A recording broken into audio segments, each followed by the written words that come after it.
Father looked at the big cat and was surprised that the Liger clan was there too. He saw the device had a second-level bloodline and asked the big cat if their clan's bloodline issue was solved.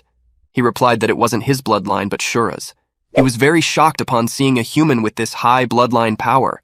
Except for Mei, he had never seen anyone else with this high bloodline strength being a human. The father wished that his daughter's bloodline level must be checked as well.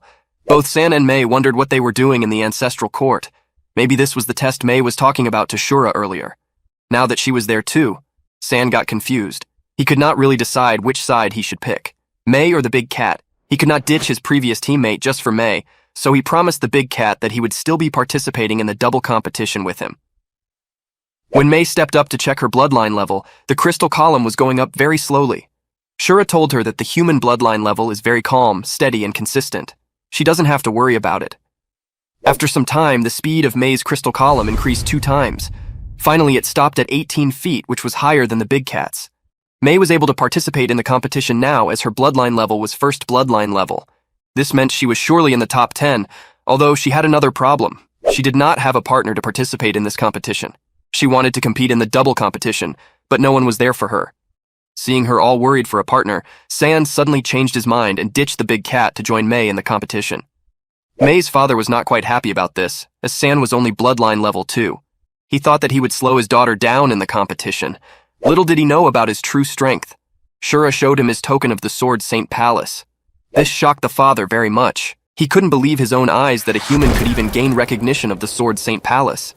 Mei persuaded her father that Shura, who was actually San, was indeed very powerful, and he had to believe her words no matter what. Father asked Shura if he was from Carrie City. He replied that he indeed was. Father started teaching him that the future of that world belonged to young people like San and Mei. They had to decide the future of this world with their own will. The pressure of having the future in their hands made Mei a bit nervous. After all this, San apologized to the big cat for ditching him and participating with Mei. The big cat did not mind it that much and accepted his apology. He shared that he would have done the same thing if he were in his position. Several people were registered at that moment. All 3 of them signed up for a solo competition, and then Mei and San signed up for the double competition as well. While registering, San tried to take a glance at Mei's paper, but she covered it. San really wanted to know her real name. Both father and daughter left the ancestral court. They said that they would see each other at the Grand Square. When everyone left, San got lost in his thoughts again. He was thinking that their 3-5 combination came back in this world as well. He really missed it. In the last life, San and Mei, who was Shu in her previous life, participated together and dominated the entire arena. He really missed that part of his life and was really happy to see it come back. Now he and the big cat were left only. San treated the big cat with a very big meal as compensation for ditching him in the competition. He also told him that if he gets a spot in the double competition, he will choose something good for the big cat as well. The big cat refused the offer, as he only wanted to do it himself. What he wanted to achieve could only be achieved if he relied on his own strength. After leaving the reception, Mei's father asked her who Shura was. She explained that Shura had helped her when she was in Carrie City. Her father told her that if he was a good helper and could play an important role in her future, she should try to win over him. But if she's unsure he will help her in the future, she should stay vigilant.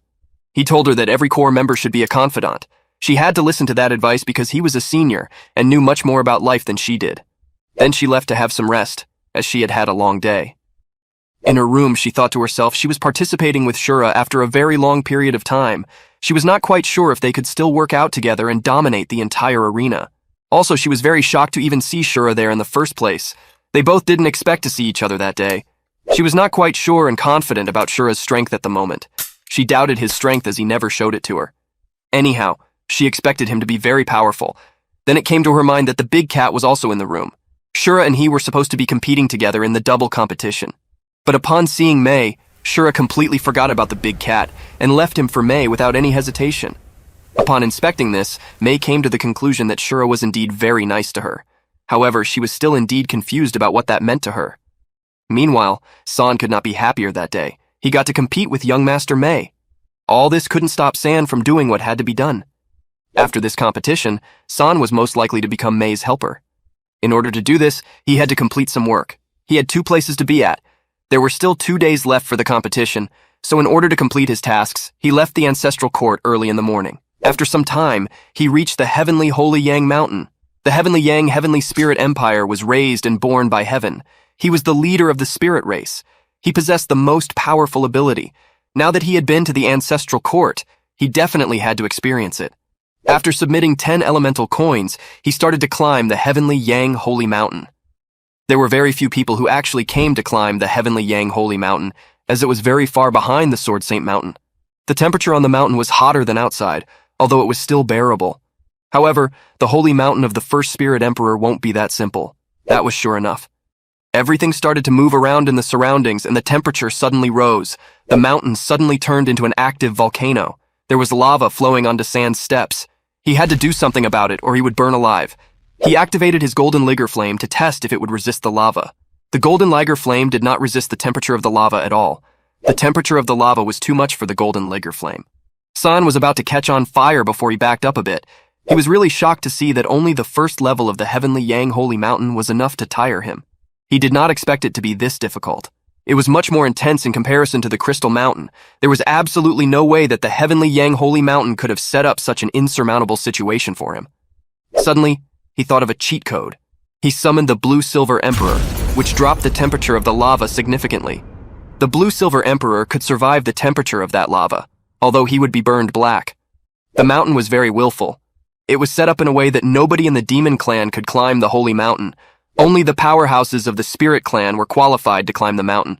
Luckily, San had the Blue-Silver Emperor to save the day. After stabilizing, he was in no hurry to climb to the top of the mountain. He took his time to feel the changes of the Blue-Silver Emperor. He noticed that the blazing firepower of the Heavenly Yang Holy Mountain was no longer invading him. In fact, they were infiltrating him. Rolling heat flowed into his entire body, including the Blue-Silver Emperor.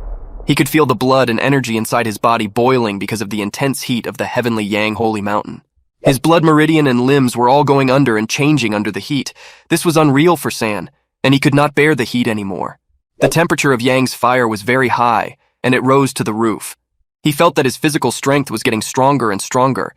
His main and only weakness was his physical strength. He came to the mountain so that he could maintain all his strengths at balance and cure his weaknesses. A few minutes later, he began to absorb the scorching heat in the form of energy.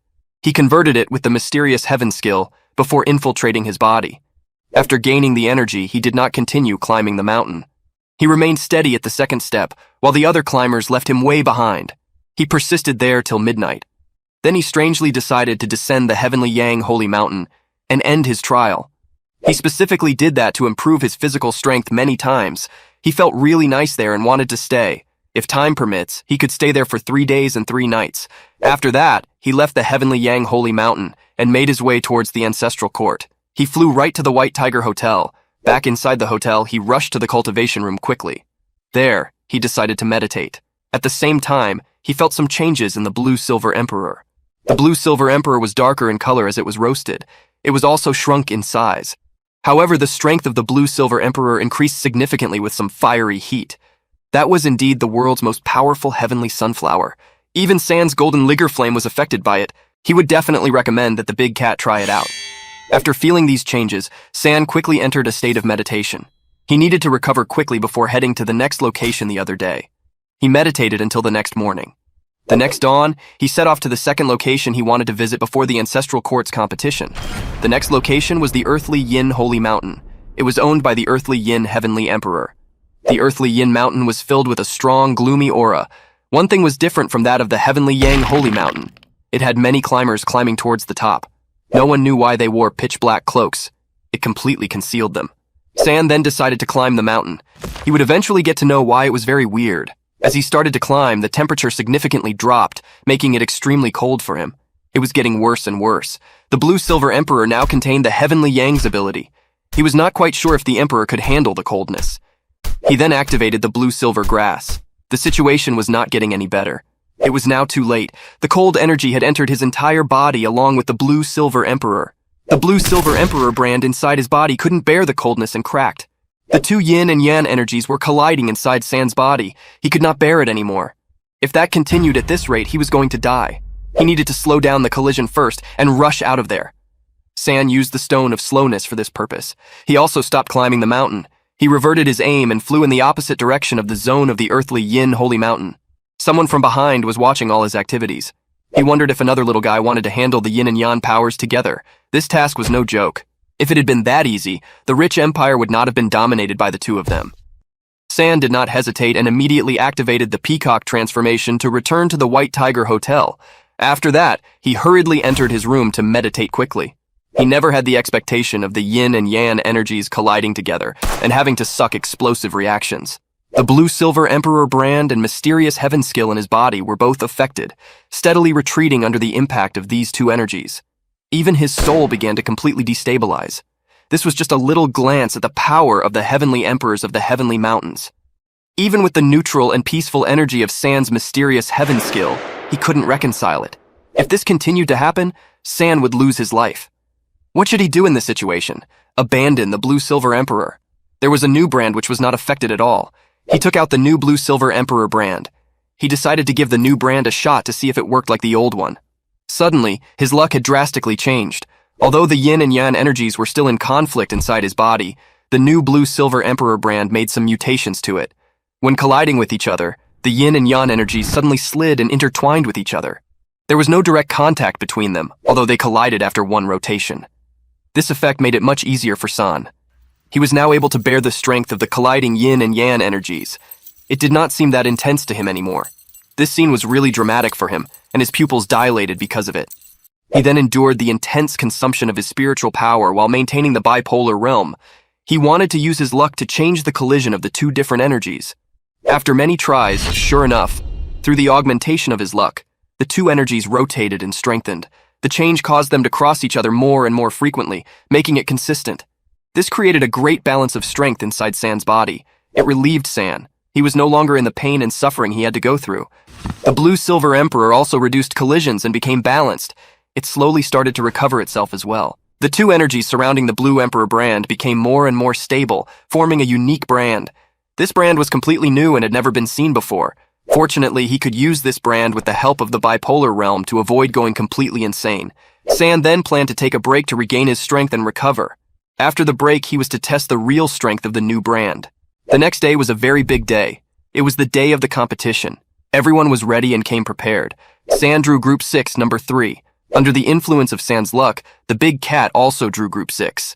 This was a big problem as only one person from each group could get to the top. Finally, young Master Mei arrived on the battlefield. San gave her a hearing aid so they could contact each other. She had to put it inside her ear and use her spiritual powers to contact San.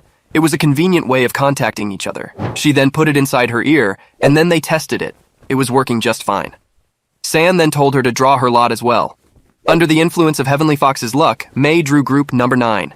After the drawing procedure was over, the group stages began to take place. The contestants were all 9th-level powerhouses with bloodline levels of 2 or above. San and the big cat both watched the matches very seriously and with very much concentration. Only by thoroughly comprehending their opponents would they have a much greater chance of winning. After waiting more than an hour, it was finally San's turn on the stage.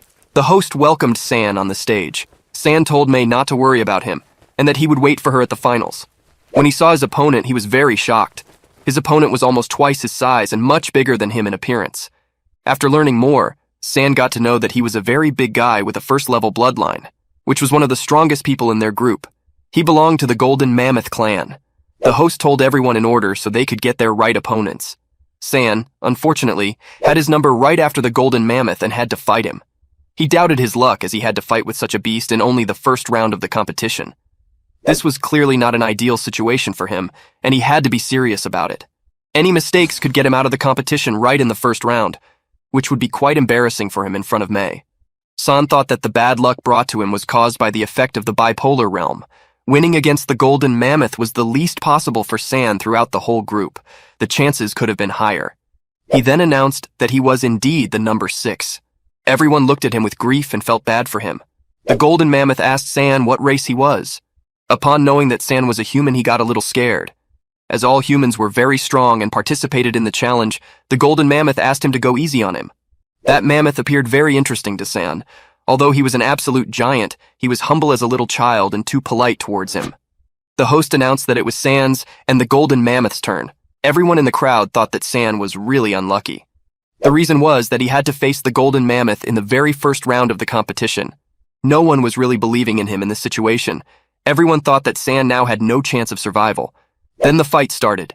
The golden mammoth quickly pulled out 2 hammers from his back. Their impact would be no less than San's great Sumaru hammer. The hammers were really extraordinary. San needed to implement specific tactics to confront this giant. He couldn't face him head-on, so he decided to make the golden mammoth run a little bit. He was avoiding all of Golden Mammoth's attacks while running at full speed. The golden mammoth could not catch up with San at all. He became furious at the fact that he couldn't catch San. He raged aimlessly in the hope that San could catch one of his attacks. He then banged both his hammers on the ground. This created an enormous sound, much like that of whales. This scared everyone in the crowd, and they covered their ears. The sound was truly terrifying and echoed in the whole ancestral court. With the sound, there was a spiritual attack as well. This made San's whole mind blank.